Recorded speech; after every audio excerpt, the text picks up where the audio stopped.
Major Mohit Sharma यांच्यासारखा अधिकारी या देशात पुन्हा जन्माला येणं अशक्य आहे. गोळी झाडून दहशतवादी मारणं एक गोष्ट आहे, पण त्यांच्याच कॅम्पमध्ये शिरणं, त्यांच्यासोबत बसणं, त्यांच्यासोबत चहा पिणं आणि आतून त्यांचा खेळ संपवणं हे फक्त मेजर मोहित शर्माच करू शकतात. मेजर मोहित शर्मा म्हणजे भारतीय सैन्याचे पॅरा कमांडो. त्यांना कुणी भाग पाडलं नव्हतं, पण त्यांनी स्वतः निवडला सर्वात धोकादायक मार्ग. वेशभूषा बदलली, भाषा बदलली, पस्तो ॲक्सेंट स्वीकारला, दहशतवाद्यांचा पेहराव केला आणि थेट त्यांच्या कॅम्पमध्ये प्रवेश केला.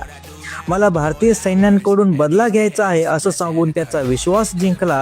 प्रत्येक माहिती भारतीय सैन्यांपर्यंत पोहोचवत राहिले. दहशतवाद्यांना जेव्हा त्यांच्यावरती संशय आला, AK-47 खाली टाकली आणि विश्वास नसेल तर मला आत्ता गोळी झाडा असे म्हणून त्यांचा विश्वास जिंकला आणि पुढच्याच क्षणी पिस्तूल काढून 2 दहशतवाद्यांना ठार केलं. त्यांना माहीत होतं की पुढची वेळ आपली असू शकते, तरीही मिशन पूर्ण केलं. 2006 मध्ये कुपवाड दहशतवाद्यांविरुद्धच्या कारवाईत ते वीरमरण पावले. त्यांच्या शौर्यासाठी त्यांना मरणोत्तर अशोक चक्र प्रदान करण्यात आलं. पण खरी गोष्ट अशी, कोणताही सन्मान, कोणताही पुरस्कार त्यांच्या बलिदानाचं मोजमाप करू शकत नाही. असे वीर इतिहासात लिहिले जात नाहीत, ते राष्ट्राच्या रक्तात मिसळतात. जय हिंद.